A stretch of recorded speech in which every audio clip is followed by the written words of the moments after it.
¿Ya? Ya. ¿Ahora? Enseguida. ¿Sabrán los sabios realmente? ¿Sucederá hoy? Mira, mira y verás. Los niños se amontonaban, se apretujaban como muchas rosas, como muchas flores silvestres, y miraban hacia afuera buscando el sol oculto. Llovía.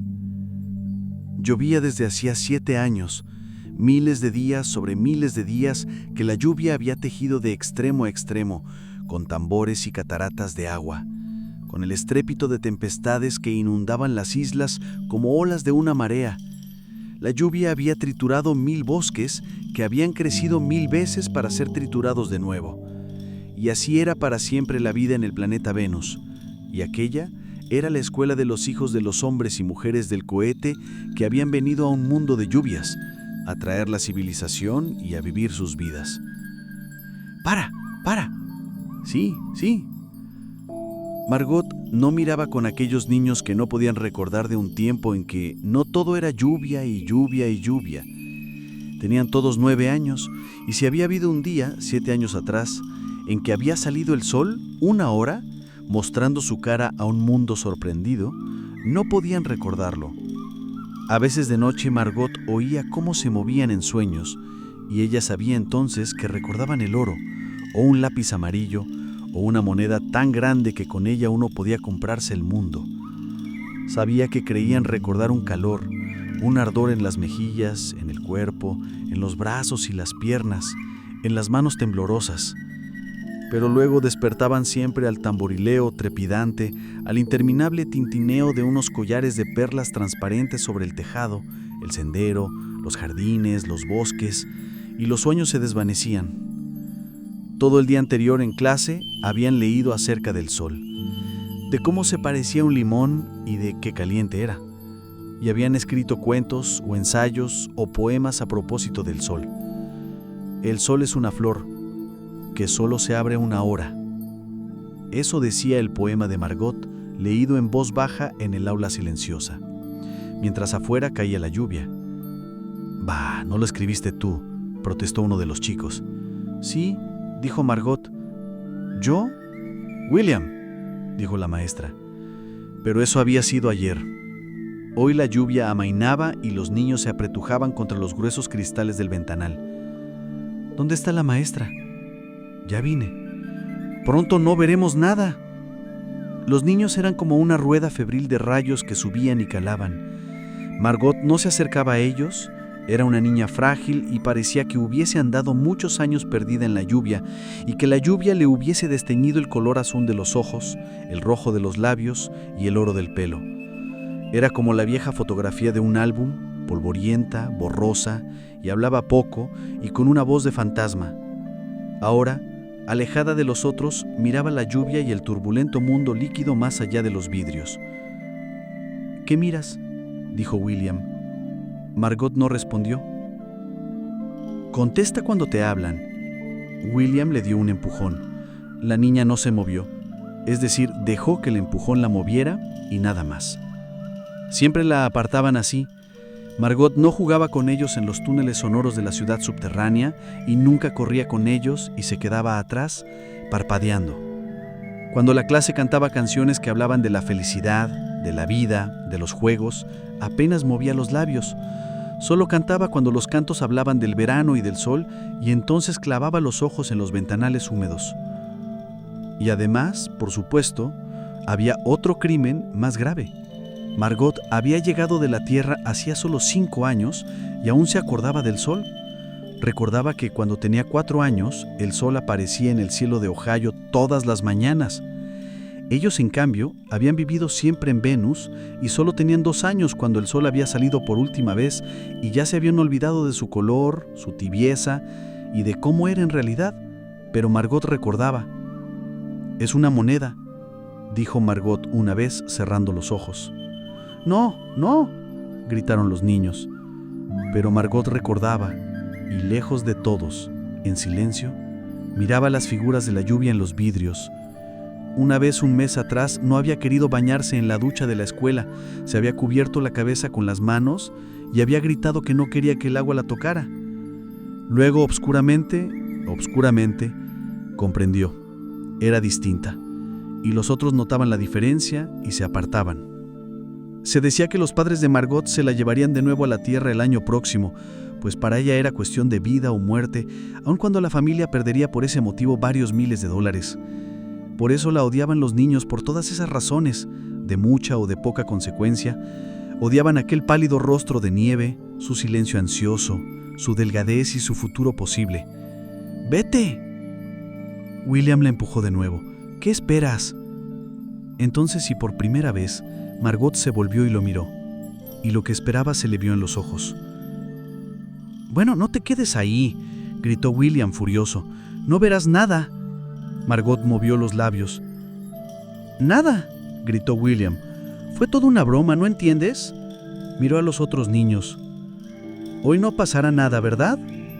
Todos lo miraron pestañeando, y de pronto comprendieron y se echaron a reír, sacudiendo las cabezas. «Nada, nada». «Oh», murmuró Margot, desconsolada. «Pero es hoy. Los sabios lo anunciaron, y ellos saben. Hoy el sol...». «Fue una broma, nada más», dijo William tomándola bruscamente del brazo. Vamos, será mejor que la encerremos en un armario antes que vuelva la maestra». «No», dijo Margot retrocediendo. Todos se le fueron encima, y entre protestas y luego súplicas y luego llantos, la arrastraron a un túnel, a un cuarto, a un armario, cerraron la puerta y le echaron llave. Se quedaron un rato mirando cómo la puerta temblaba con los golpes de la niña y oyendo sus gritos sofocados. Después, sonriendo, dieron media vuelta y salieron del túnel en el momento en que llegaba la maestra. ¿Listos, niños?, la maestra miró su reloj. «Sí». «¿Estamos todos?». «Sí». La lluvia amainaba cada vez más.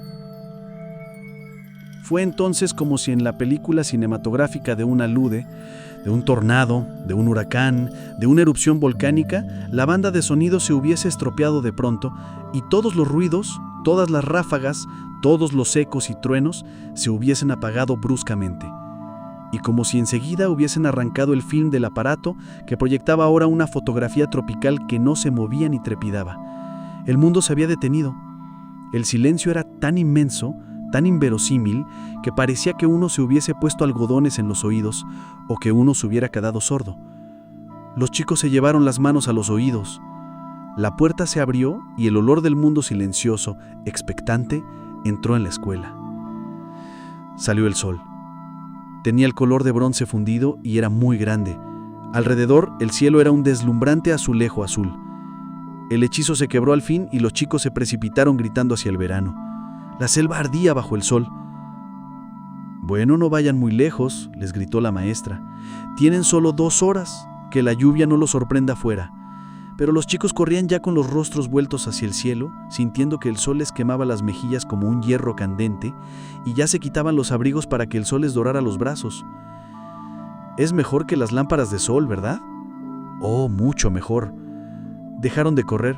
Estaban en la enorme selva que cubría Venus, esa selva que nunca dejaba de crecer, tumultuosamente, que crecía mientras uno la miraba. La selva era un nido de pulpos y extendía unos tentáculos de zarzas carnosas, temblorosas, que florecían en la viva primavera. Tenía el color del raucho y de la ceniza, esta selva después de tantos años sin sol. Tenía el color de las piedras, del queso blanco y de la tinta. Los chicos se echaban riéndose en el colchón de la selva y oían cómo crujía y suspiraba, elástica y viva. Corrían entre los árboles, resbalaban y caían, se empujaban, jugaban, pero sobre todo miraban el sol con los ojos entrecerrados hasta que las lágrimas les rodaban por las mejillas. Tendían las manos hacia el resplandor amarillo y el asombroso azul y respiraban el aire puro y escuchaban el silencio y descansaban en él como flotando en un mar inmóvil. Todo lo miraban, todo lo disfrutaban. Luego, impetuosamente, como animales que han escapado de sus madrigueras, corrían y corrían en círculos gritando. Corrieron toda 1 hora. Y de pronto, en plena carrera, una niña gimió. Todos se quedaron quietos. De pie, en la selva, la niña extendió una mano. «Oh, miren, miren», dijo. Todos se acercaron lentamente y miraron la mano abierta. En el centro de la palma, como una ventosa, una gota de rayo. una gota de lluvia. La niña se echó a llorar mirando la gota. Todos alzaron rápidamente los ojos al cielo. ¡Oh, oh! Unas gotas frías les cayeron en las narices, las bocas, las mejillas. El sol se apagó tras una ráfaga de niebla. Alrededor de los niños sopló un viento frío. Todos se volvieron y echaron a caminar hacia la casa subterránea, con los brazos caídos, las sonrisas muertas. El estampo de un trueno los estremeció y, como hojas arrastradas por un viento que se levanta, echaron a correr tropezando y tambaleándose. Un rayo estalló a 10 kilómetros de distancia, a 5 kilómetros, a 2, a 1. Las tinieblas de medianoche cubrieron el cielo. Se quedaron un momento en la puerta del subterráneo hasta que la lluvia arreció. Luego cerraron la puerta y escucharon el ruido de las toneladas de agua, la catarata que caía en todas partes y para siempre. ¿Otros 7 años? Sí, 7 años. De pronto un niño gritó: «Margot». «¿Qué?» «Margot, está aún en el armario». «Margot». Los niños se quedaron como estacas clavadas en el suelo. Se miraron y apartaron los ojos. Miraron de reojo el mundo donde ahora llovía, llovía y llovía, inmutablemente. Tenían unas caras solemnes y pálidas. Cabizbajos, se miraron las manos, los pies. «Margot». «Bueno», dijo una niña. Nadie se movió. «Vamos», murmuró la niña. Lentamente recorrieron el pasadizo bajo el ruido de la lluvia fría, entraron en la sala bajo el estrépito de la tormenta y el trueno, con unas caras azules, terribles, iluminadas por los relámpagos. Se acercaron al armario, lentamente, y esperaron. Detrás de la puerta solo había silencio. Abrieron la puerta, más lentamente aún, y dejaron salir a Margot.